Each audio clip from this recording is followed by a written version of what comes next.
Social మీడియాలో BRS కు social media warriors ఉన్నారు. వాళ్ళు బ్రహ్మాండంగా పనిచేస్తున్నారు. ఖచ్చితంగా అడుగుతున్నారు ప్రజల తరపున. ఇంత అన్యాయం జరుగుతుంటే చూడలేక సోషల్ మీడియాలో పనిచేసే తెలంగాణ బిడ్డలు ఇది ఏమన్యాయమా ఎట్లా అని చెప్పి ప్రభుత్వాన్ని ప్రశ్నిస్తా ఉన్నారు. ప్రజలకు మద్దతుగా నిలబడతా ఉన్నారు.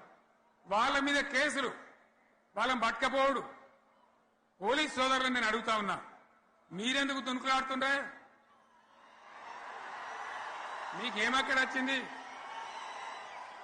మీకొక్కటి చెప్తున్నా నేను,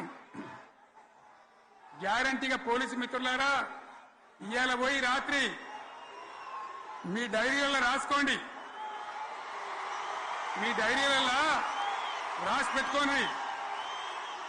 100కు 100% ఇలా తెలంగాణ చెలరేగిన పరిస్థితికి మళ్ళా వచ్చేది బీఆర్ఎస్ గవర్నమెంటే. అది ఎవడు కూడా ఆపలేడు.